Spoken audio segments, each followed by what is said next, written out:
Hello, I'm Hal Lublin. And I'm Mark Gagliardi. Since the dawn of humanity, one issue has gone unsettled. With the fate of the world in the balance, we're here to settle, once and for all, Best Clue Combo. That's right. Don't worry, everyone. We got this. Podcasts should have a theme song. Podcasts should not have a theme song. Yes, they should. No, they shouldn't. They sound good. Yeah, but people are just going to skip past it. You know what? You're right. We got this. I'm very excited to do this topic. This was recommended by Kristen Kelly. Mm-hmm. Thank you, Kristen. And yes, that's the Robert that got naked on New Year's Eve. How do you know this, Robert? That's the question. That's what we want to know. Oh, how do I know him? No, I know how you know him. Yeah. I was going to say, you know him. Kristen. Kristen, how do you know? Anyway, if you're listening, hi, Robert. Hello, Robert.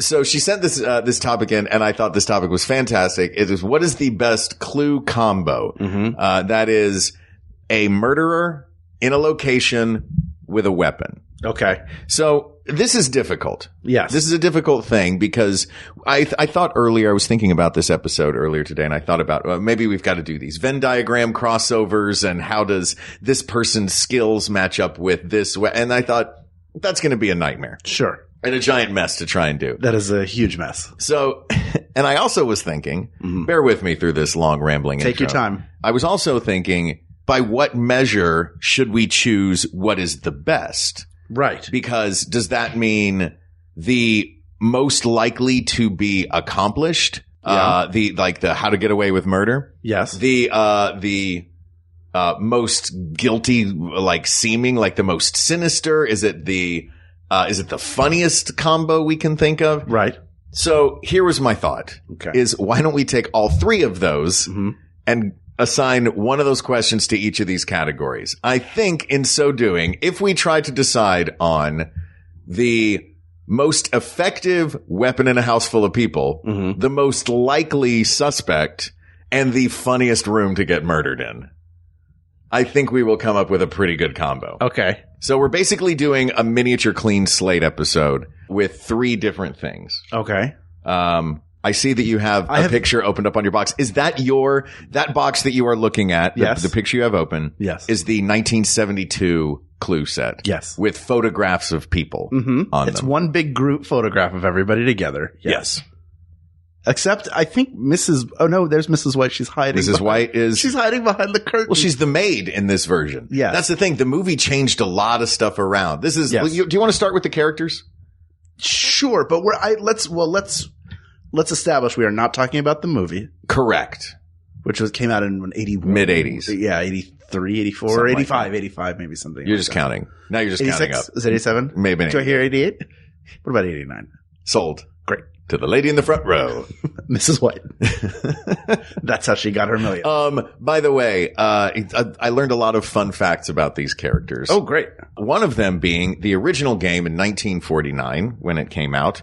It was not Mr. Green, who is now, over the years, these characters have had different looks and different backstories and different incarnations as different artists have put their spin on these characters. So we'll go with kind of the general characteristics that they always have. Okay. And, now there's a million clue boards because they're like, let's just forget those characters. And now it's Hogwarts and Dumbledore is murdering someone for some reason. So nowadays, Mr. Green is usually money because he's Mr. Green. He's like a tycoon or in the movie, it's very different, of course. Yeah. Back in the day, when they first came out with the game, 1949, it was Reverend Green. Oh. Yeah. So Reverend Green was the parson, and his whole take was, my goodness, who would murder somebody? Which I think is so fun and so British. Cause the game came originally from England, called Cluedo there, but we call it Clue. That said, I think it is amusing that, and really terrible, come on guys, it's 2019. It is Reverend Green, Professor Plum, and Colonel Mustard. Yeah. Miss Scarlet, Mrs. White, and Mrs. Peacock. Yeah. Get with the times, Clue game. I'm sure they have by now. I'm sure they've updated. This is the version you had as a kid? Yes, this is the version. This 1972 box. It was the one that my parents had, and that's how I learned to play. You and I are roughly the same age, so we had the same Clue board growing up. Mm-hmm. Here's Mr. Green. Also, he's a tycoon here. Yeah, he's a tycoon. He's got a cigar, and he's almost dressed like Lex Luthor. In the Superman. I think it's also the bald head. He's also rocking a good bald head because he keeps the hair long on the sides and back. Yeah, like Bill Kirchenbauer did in the late 80s. Early so he's 90s. 3-piece suit. He's rolling in the dough. Yeah. What's this guy? Is this guy a murderer? This guy kills to clear out his enemies, like somebody who crosses his path. He'll kill them because life means nothing to him. He's rich. Interesting. I think he might kill someone just for the, like, I felt like it. They bothered me. See, I think he's not a killer. I think he hires killers. Okay. I think he's the man behind the man. So maybe do you think he had some sort of business dealings or he killed, which is the dumbest name of a character, Mr. Body. Comes from a long line of corpses. Mr. Body. Do you think he killed? Anyway, he could. He could. And it could be he hired somebody or it was so personal. He's like, I'm doing this myself. I want to do it. Yeah. That's the thing. Like, if this game had, like in the movie, they just made it that Mr. Body was blackmailing all of them. Yes. It would be fun to know, like, if there was like some sort of book of Clue that gives it, like if you're doing a murder mystery dinner theater thing or like one of those sit around and like the how to host a murder. You've done those box games before. I tried to do a how to host a murder when I was 14 and nobody was as into it as I was. And that seems very young for that. Yeah, I was too young. Did you do Greg Abbott's when he did it? He wrote one. A friend of ours who is a brilliant comedian and nuts wrote one. So great. We didn't make it to that. That ended with him shooting an octopus in the garage just because he had an inflatable octopus. So he worked the octopus into it. It was bonkers, but it was so much fun. And we did this as adults. This is not like you at 14. This is not us as kids with a giant octopus. We're adults who paid rent. Yeah, exactly. All right. Moving on. Yes. Who do you want to talk about next? Well, let's go down to Professor Plum. All right. Let's get all the ones with jobs first. Yeah. Professor Plum, I don't see him being a killer. He wears a bow tie. Who is the Napoleon of crime? Professor Moriarty. Yeah. He's a professor who has to be the smartest person in the room at all times. And you know, I think part of Moriarty's drive is certainly to outwit Sherlock Holmes, but also to prove, like, I'm going to commit a murder or a terrible crime.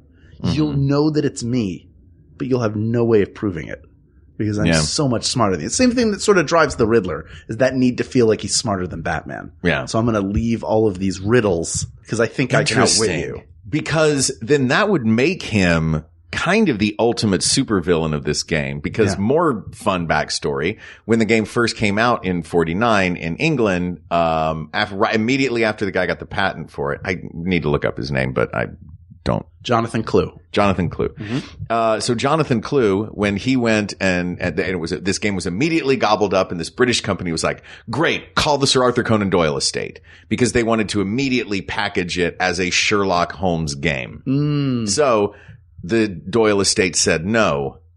I wonder if this character is a holdover or an homage or what. But if the Doyle estate had said yes, Professor Plum would absolutely be it would be Professor Moriarty. Right. That's who it would be. And every time you'd be like, oh, Moriarty did it. That's true. Then the game becomes, did he do this one? Right. Is this the one he didn't do and he just showed up to? So that is I think that's a strong vote in favor of Professor Plum. It could be a good one. I will mark him. I'll put a little. Oh, by the way, we have little pieces of paper that are just like it's just a printout of the detective notes from the game. I like that game. I like the game because it's tactile. We talked about this on our best. Did it win best board game? Did it? It seems like it. No. Maybe. We don't. Wow. Our decisions are binding for all time, and we do not remember. I'll look it up while you tell everybody about our next. Well, I will say that, if Professor Plum is Moriarty. Yes. Then our Adler for this that's her name, right? What's her first name? Irene. Irene Adler. Yes. The Irene Adler for this would have to be Miss Scarlet. Okay. Right? The femme fatale. The femme fatale. She's very 1970s attractive, which doesn't mean she wouldn't be attractive otherwise. But she's very like 1970s. In the 1972 game, she has a short black bob haircut, a Asian dress. I don't know if it's Chinese or Japanese. It's Forgive Asian, me. yeah, Asian influence for sure. And a cigarette holder. Like, Yeah. oh, if you look at the board and this game is like, it's a whodunit game, you go, oh, her. Her is whodunit. Clue did win best board game, by the way. It did win best board. Yeah, she does look like she's murdered a bunch of people. If you look down the line, you're like, all right, a maid, a colonialist, a professor, well, I always think of, we'll get to Colonel Mustard, but like all of these things, and then you get, and then a murder lady. You're like, no, that's clearly she's the murder lady. If she didn't kill Mr. Body, she's definitely killed a lot of other people. I hate that name so much. But it's B-O-D-D-Y. I know what it is. It's 2 D's. That's so different. Rowdy Body Piper. Full name. All right. So let's talk about, is Miss Scarlet going to be a finalist then? I think Miss Scarlet's in there. She should be up there. I think Professor Plum and Miss Scarlet just so far in there, because she just looks super murdery. Let's talk about Colonel Mustard while we're talking about him. I mentioned a colonist, or not, did I say colonizer or colonist? You said a colonialist. Colonialist. Yeah. Because he looks like the British Empire in human form. Sure. He looks like Colonel TikTok. He has the monocle. Exactly. He has the big twirly mustache. The 1972 version, he has like these giant mutton chops and is easily the sternest looking guy in the thing. Yeah. He's a walking pith helmet. Like he is. Walking pith helmet. That's Colonel Mustard. And I love him. I love that aesthetic. I think it's jolly good. That sort of like, I mean, I don't like what it implies about, sure, terrible 20th century behavior, but that's like the RAF. Old timey guy. He definitely took one of the boats over Dunkirk. Yeah, exactly. And he still tells the Dunkirk story while polishing a blunderbuss. Yeah. I personally saved 14 that day. He seems like the kind of guy who would have the cough where he's like, when we took to the shores to pick up the men. And by the way, anytime you go surfing, please call it taking to the shores. I'm taking to the shores.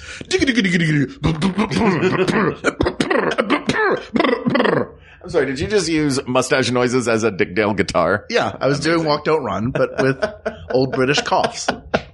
It's part of my new album, Cough in the Oldies. Oh, I mean, he's such a fun character. When I think of Clue, he is the first character that comes to mind because I just love him. Yeah. He's lunacy. He feels like the kind of character that you would see in even in a sketch, because this is a caricature of a standard murder mystery. Yeah. Someone's been murdered. It's very Agatha Christie. It's the old, like, turn of the century British.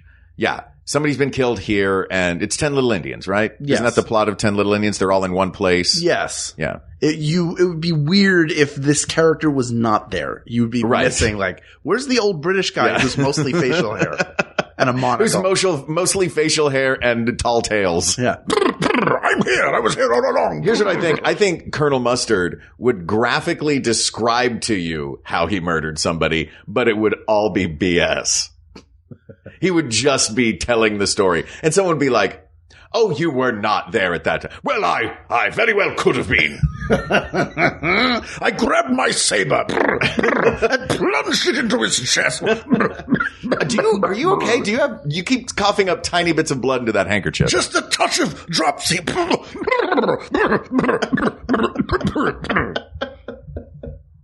May I have a cigarette? One just fell out of your walrus mustache. Oh, goody. Oh, and so did some goodies. Ooh, lovely day. Necco wafers. That's the candy Colonel Mustard eats, right? Necco wafers? Yes. Yeah. Necco wafers and whorehound. Good for the throat. Colonel Mustard is so much fun. I don't think it's Colonel Mustard. You don't think it's I don't think Colonel Mustard beats Professor Plum or Miss Scarlet. Honestly, I think Miss Scarlet's at the top of the list right now in my mind. Yeah. But he could be a bronze medalist in my mind. Colonel Mustard is the guy that you maybe think did it, and then he turns up dead an hour later. Yeah. And you're like, aw. First one dead. Yeah. Oh, boy, you were a bad red herring. Ooh, herring. I remember we caught herring off the coast of Madagascar. We took to the shores. Oh my God, he's still coughing.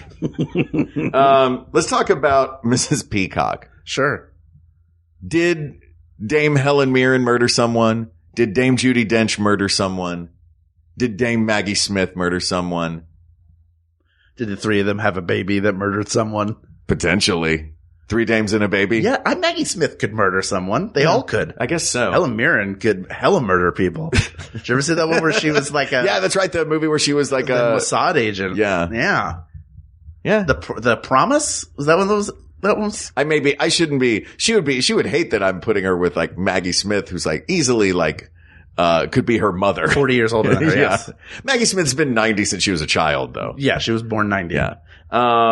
But Mrs. Peacock, she's the grande dame. That's what she was invented as, was the dame. Yeah. In the British sense. The Dowager Countess. The Dowager Countess.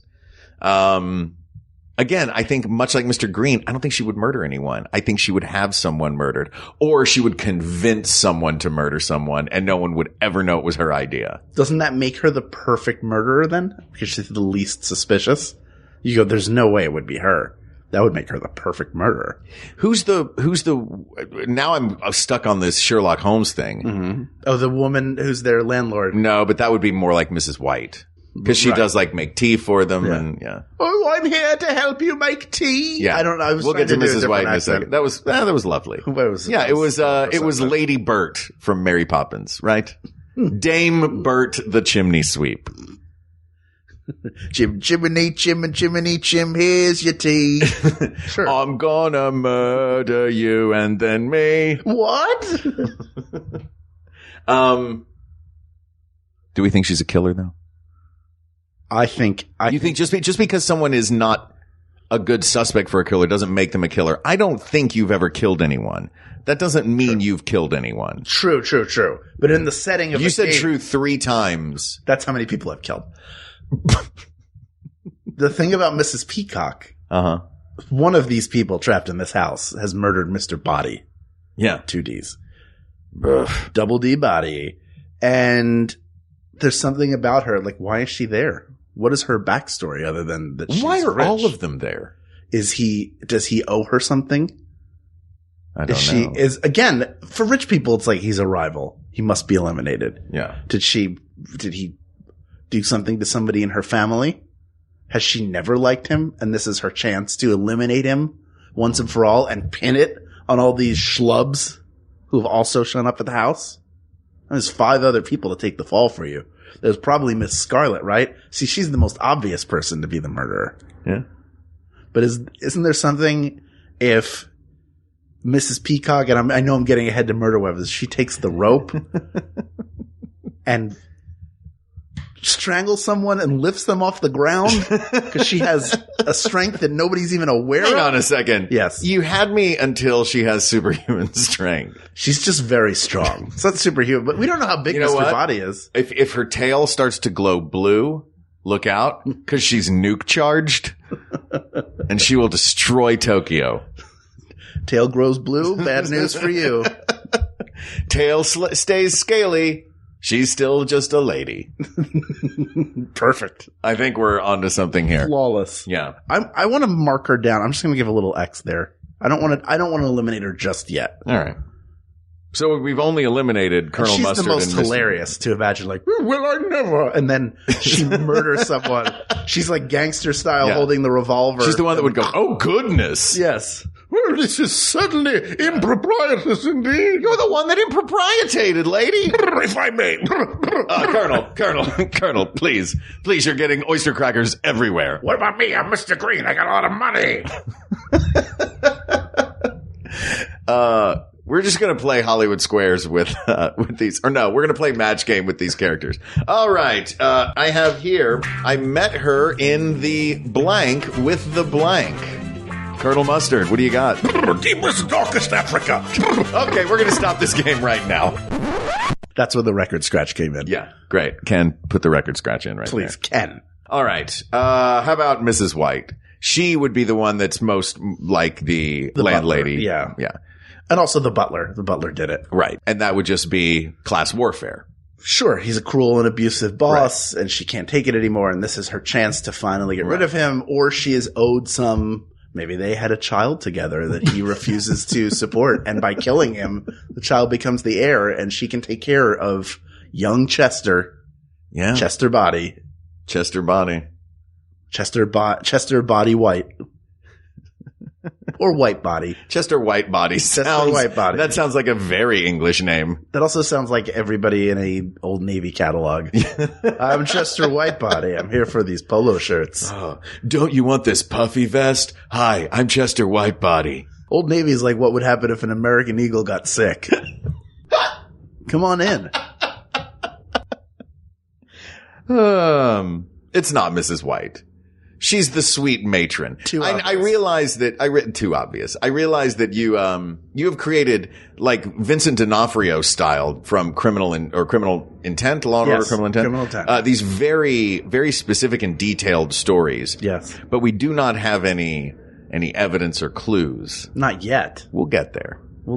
I think of these two who have these British matriarchs that you would least expect. Mm-hmm. Who do you expect more, Mrs. Peacock or Miss White? Mrs. White.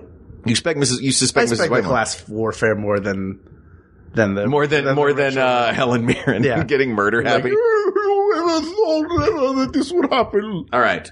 Now, help me, Colonel Mustard. Now here's what we got. We've got Professor Plum, Miss Scarlet, and now Mrs. White in the mix. Miss Peacock is out. Okay. Mrs. Peacock is out. So do you want to pause for these and then go to the next? No, I think we should get each one. You want to get it down. And we can let them inform each other. I'm going to go, out of these three, I would go, to me the most interesting one is Mrs. White. But here's the thing. Professor Plum is probably the least assuming of all the characters. And nobody thinks of him as the Moriarty. I can't get away from this Moriarty thing now that you've mentioned it. I mean, look at this picture of him from 1972. It looks like a real dope. Yeah, a real dope. He looks like Michael Jeter cosplaying as Mark Evan Jackson. Yeah. I'm not saying Mark Evan Jackson is a dope. We love you, Mark. No. But look at this. He's like, hey guys, I just finished reading this book. Yeah, he has so a pipe. He's literally scratching his chin in this picture like he's really leaning to the I'm just a professor of it all. And he's got a book in his other hand, so he's like, what's that? I was reading. He is made of affectations. He has spectacles, a pipe, a bow tie, a chin scratch with one hand, and a small book in the other. And he is leaning on what looks like either a tea caddy or a chessboard. Yeah. Like, he is all affectations, just so that you think, oh, he's a mild-mannered professor, when in actuality, he is the greatest enemy of Sherlock Holmes, Professor Moriarty. Well, I'm circling his name. Professor Plum. Professor Plum it is. All right. Now, I'm sorry to the others. Miss Scarlet. I'm sorry you're not a murderer? Miss Scarlet she was a very close second in my mind. We're sure you murdered some people, Miss We're Scarlet. sure you murdered some people. Don't worry about it. All right. Let's move on to weapons. Okay. The adjective I thought was probably most effective, but that could get dark on a podcast real easily. So does that one, I mean, we can still think of, because like most of these are just things you hit a person with. Yeah. Candlestick, wrench, lead pipe, rope is quiet, pistol's way too noisy. Yeah. Knife's a bloody mess. Very obvious. There's going to be blood. Lead pipe is out of place. All right. So we are going with the, which would be most useful in a house full of people. All right. I think I think the candlestick is the least assuming because it could be in almost any of these rooms. For me, though, that's true. You could find a candlestick anywhere, which means in a courtroom, you could argue, I just grabbed the nearest thing. Yeah. If you go into a room, if you're in the ballroom with a monkey wrench, you did not go in there to dance. I'm here to fix the balls. Yeah. That's why I'm here. I don't know why all this. And then all of a sudden somebody got murdered. I was like, I should probably take my wrench and leave. But then you came here and said I had to stay. So here I am, wrench in hand. That's tomato sauce from lunch on it. Your Professor Plum is impeccable. Wait, I'm sorry, Professor. You were all affectations before toward professoring. Why are you wearing that plumber's tool belt now? And you've got that monkey wrench and I can see your butt crack. It was all a charade. Oh! But he's good. Poorly planned. As smart as I am at committing crimes, I'm terrible at covering them up. Oh, Lord. Here goes the Colonel again. Do you want to pick up whatever just fell out of your mustache? Oh my goodness. Most of a turkey. So here's the thing with Candlestick, though. Yeah. For me, if you are in a house that is ornately beautiful, somebody's going to notice if something is amiss, right? Mm-hmm. Seems like the only one that you can do this with that's not going to get blood everywhere is a rope. That's true. Right? Because all the rest of these candlesticks got sharp edges. Lead pipe, wrench. You hit someone with those, you're going to make a mess of that house. Yeah, but here's the thing. The rope that they have, the game piece, which is, I think has remained the same throughout time. It's plastic. It's not a rope. But it's so much rope. It's so I guess, much yeah, rope. like proportionally, it looks like you have a lot of rope. It's well, you're not going to use a piano wire. Well, do you kill them by wrapping it around them all the way and then pulling it so they spin so hard like a top that their head falls off? Or they go through the floor like a drill. Oh, down into hell. Yeah. I see. Well, the amount of rope. I mean, look, you were holding that against it? The amount of rope? Yeah. Well, if we're holding it against things, then the gun should not win at all. Never. Because this is stupid. This has always driven me crazy. And now I'm going to sound like a total actually, but I don't care. It's called the revolver in the game. Actually, on this version, it says pistol, but in every version I've played, it says revolver. Mm-hmm. And it is never a revolver. It is most versions. I think I've seen it be a revolver once. It's like a flintlock. It's the 1972 version looks like a flintlock. Yeah. I think that's the only one I've seen. Okay. The rest of them, every other version I've seen, it's a semi-automatic. Oh, it's like a Beretta? It's not a revolver. Yeah, that's a problem. The original version. That's why it's pistol now. Yeah. But it should be a revolver. I like it as a revolver, but it's not. It's like the card, and even it drives me even more crazy when the card has a picture of it. And it shows a semi-automatic pistol and it says revolver on the card. I don't know why that bothers me so much. I'm like, you did not do your due diligence, board game. They should have cards for the house pets. So it's a picture of a bird and it just says dog on it. Yeah, exactly. Are we assuming that this isn't one of those things where the lights cut out and then you heard like a scream and something breaking and then the lights came back on? They're all posed in horror as Mr. Body is dead. Well, I think we assume this happened away from everybody else. Yes. And also this could have happened in any room at any point because, all of these rooms, and we'll get to this, all of these rooms are like these, I don't know what these rich British people do, but holy cow, this house, it's got like my apartment. You're in my apartment right now. Yes. I have a living room, a kitchen, a bedroom, a bathroom, little breakfast nook. Yes. This house has a hall, a lounge, a ballroom, a billiard room, a library, and a study. Like, these are, the fact that there's a library and a study is lunacy to me. That's just so there are plenty of rooms where this murder could happen. Yeah. So I don't think it's the gunshot, lights out, crash, lights on. Mr. Body with 2 Ds is now Mr. Body with 1 D. Mm-hmm. That said, I don't know, basically it's not knife and it's not pistol. And the lead pipe and the wrench are the same. Yeah, and so is the candlestick. In the game, you're trying to figure out how they were killed. Mm-hmm. So it's who, how, and where. Yeah. The how, if there's a bullet wound, you can be pretty sure how they did it, unless you just turn the gun around and hit him with the handle. Right. Then, at which point you should have just picked up the candlestick. Yeah. The knife that's also very obvious. Mm-hmm. So the only one that really could be used where you might not know is the rope, but even then they'd have marks around their neck. Yeah. Unless I'm thinking more for sound. What if they're like Private Santiago and you just put a handkerchief in their mouth and the lactate acidosis takes them? You can't handle the truth. We just watched that on the 4th of July. Of course you did. I watched Air Force One. Beautiful. And National Treasure. Of course. Where they go to Philadelphia, yeah. So, but I do like the idea that, that the candlestick, here's a vote for the candlestick. Yeah. The candlestick could be anywhere and could be picked up in any room. Absolutely. The lead pipe or the wrench, you really are making a stretch when you're saying, oh, no, I just had this in here. The gun and the knife are not even trying. They're like, we are murder weapons. The candlestick, every room in this, after listing off those rooms, every room has a candlestick and I'm going to go aggregate to the whole concept of the game Clue now. Mm-hmm. When you think about the game Clue, which weapon do you think of? The revolver. Oh, I always think of the candlestick. Oh, that's it's true. The only it's always this in here with the candlestick. Yeah, it's the only game. It's the only you're right. time I've ever thought of a candlestick as a weapon is when this game did it. And I was like, you're right, Clue. A candlestick is a weapon. In Bill and Ted's Bogus Journey, which is a great sequel, an unheralded sequel. Very good. When they're playing death to return, to go to heaven, I think. And they play Clue. He says, I believe it was Colonel Mustard in the library with the candlestick. So even then, the candlestick, like, it was the funniest. So it's got the hard K sound at the end of it. That Sunshine Boys bit. Yeah. But also, practically as a murder weapon, there's so many of them. Not only would they be in every room, but if one went missing, you might not notice right away. Smart. It's the candlestick. All right, we have Professor Plum and the candlestick. Why don't we take a short break? And when we come back, this is a big one. There are 9 of these. We're going to pick the funniest room to get murdered in. The funniest room. Since the dawn of time, screenwriters have taken months to craft their stories. But now, 3 Hollywood professionals shall attempt the impossible.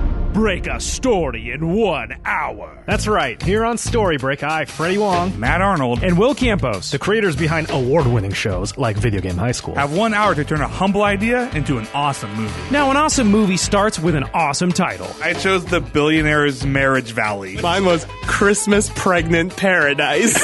Okay, next we need a protagonist. So I've heard Wario best described as libertarian Mario. And of course, every great movie needs a stellar pitch. In order to get to heaven, sometimes you gotta raise a little hell. That's the tagline! Check out Story Break every week on MaximumFun.org or wherever you get your podcasts.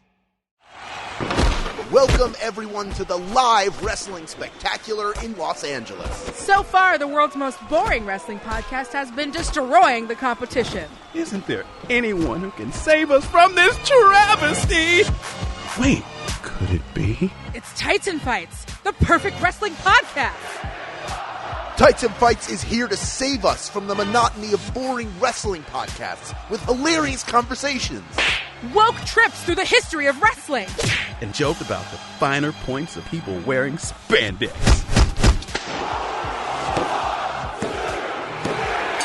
What a match! And the Tights and Fights podcast will be back every week.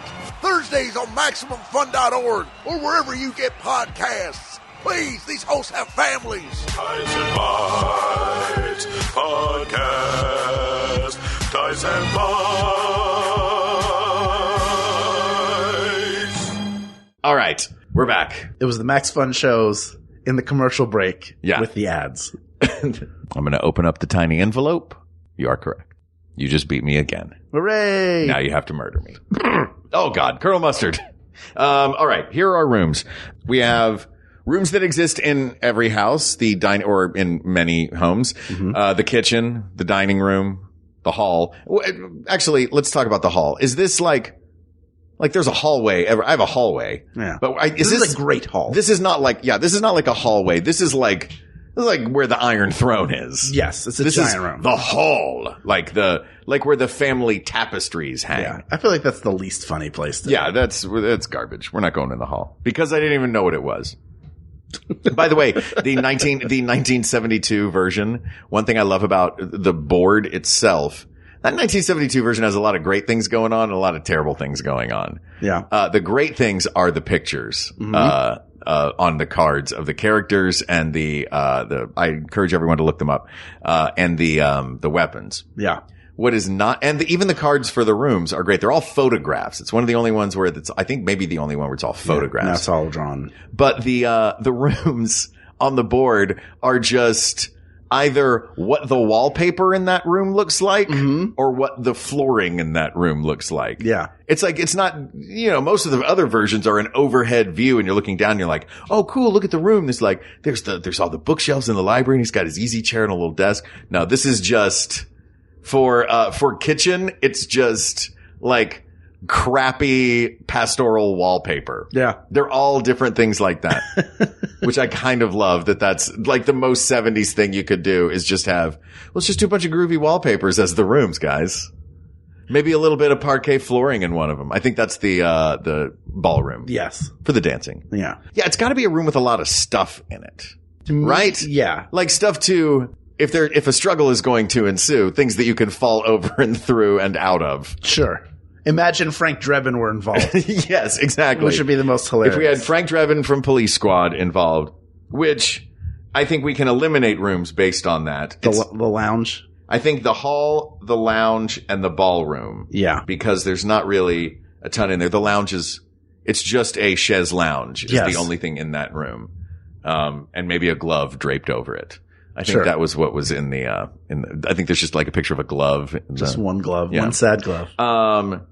Dining room is a hilarious room for now I'm just picturing the murder fight scene. Yeah, dishes breaking. Yeah, dishes breaking everywhere. But if the dining room is great for that, is the kitchen greater? Yes, of course it is. The kitchen is a huge contender for this one. Yeah, you have the victim reaching into a drawer to pull out a knife and then pulls out the hand crank egg beater by mistake. Yeah. But it's still wielding it and turning the crank. Yeah, look, I've already committed to it. I'm not going to turn it down now. Yeah, stay back or I'm going to catch something in this. Let me ask you this. The conservatory. The conservatory is the music room. Okay, I mixed it up with an observatory and thought there was a telescope in there. See, and I mixed it up with, like, there's a word for a greenhouse that sounds kind of like conservatory, and it's not coming to my head right now. Or maybe there isn't, and I just am an idiot. But there's plants in every version of the game. That room, going back to the 60s versions where they actually drew the rooms out, that room is full of plants. Okay. So I kind of love that room the conservatory is the music room, I think. It is like, but the piano is in the ballroom. Murder with a piano, we maybe eliminated the ballroom too early. Like somebody getting their head slammed into a baby grand like lid. the Beethoven Muppet who couldn't get the songs right.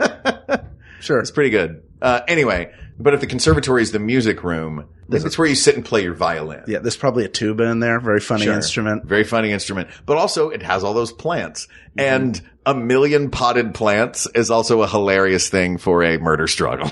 Especially if they're falling off a shelf and hitting people. Yeah, exactly. Now, I don't know if it beats just the sheer volume of crap in a kitchen. No, there's no way it does. Like a kitchen is so far the funniest, I think. A billiard room is good. Billiard room, you have a great prop. Yeah. No, you got I was going to say you only have one good prop, but you have like 3 good props. You got the balls? You got the balls, the triangle, and the cues. Mm-hmm. The rack. The balls, the rack, the cues. Maybe that one cue that's got the little bridge cue. Yeah, the bridge cue. The bridge cue. The chalk. I don't know. You've got the chalk. You got the chalk. You got the cue ball. Yeah, I don't know if there's enough variety. There's not enough in the billiard room. Now the library, falling books. I mean, the library. The thing is, that's so good because you have a lot of little props. Mm-hmm. But together they become a Voltron of one giant prop, which is this huge bookshelf. Yep. The ladder with the wheels around the wall. Wheelie ladder is so good. Wheelie ladder. Yeah, wheelie ladder in the library is good. Is there a bar in the library? Probably. Yeah, like the big globe that bends in half. And there's that in the study. I was thinking giant globe. That's probably in the study. Is the globe in the study? That's the thing. So many of these rooms are so similar. I feel like the study is the room that's like a museum. So there's like suit of armor. Oh, sure. Stuffed jaguar. Phrenology head. Bar. Yeah. Globe. Definitely globe. Desk with the 2 pens. Yeah, I guess the library is you go from the study to the library to choose a volume off the shelf. Yeah. Now the study between those two, the library does the amazingly cool ladder of the library and the big bookshelf, does that trump all the potential weird Victorian oddities in the study? Oh, I think the Australopithecus would kick the butt of the ladder any day of the week. I love the ladder. Sure. But if you have a full-size skeleton of something. Yeah. And also, it's kind of the most potentially in this Victorian house that we're imagining. Mm-hmm. It is the most macabre room. Yes. And depending on who's cooking and what they're making, there could be a big pig's head in the kitchen. There could be, but that would be normal for me then. I'm going to be honest. For me right now, there are 2 contenders, and it is the kitchen and the study. We already know that it's Professor Plum. We already know he's using a candlestick. Would you agree with those two being the primary contenders? Yes, I agree. I want it to be the study. I want the Wright brothers plane that's hanging from the ceiling to be involved. In the study, that idea of the study to me is the room of oddities. Yeah, the live gorilla that's kept in a cage gets loose. No, Colonel Mustard, is that your ape? He came from my mustache. A full-size gorilla fell out of your mustache. Only last week during summer. Where'd you get the cage? Costco.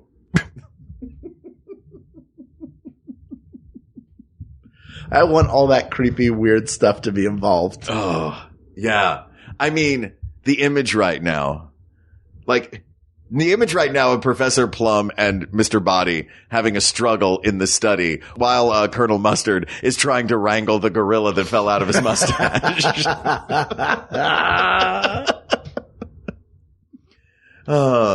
He's very rare. He's a silver front.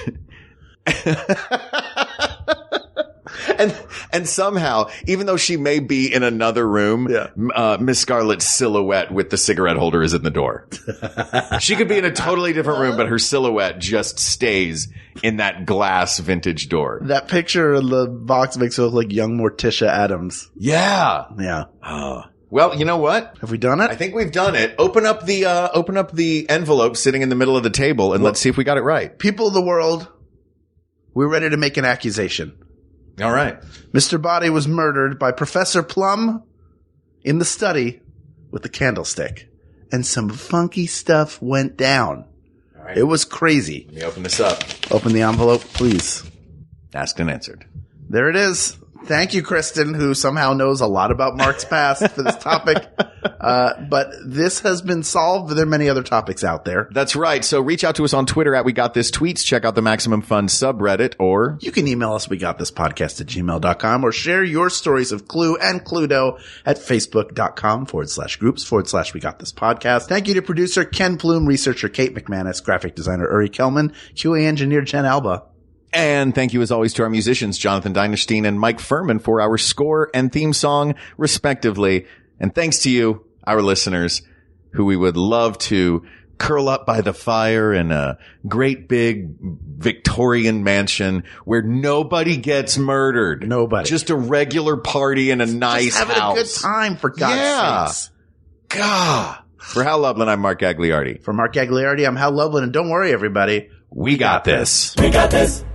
MaximumFun.org. Comedy and culture. Artist owned. Audience supported.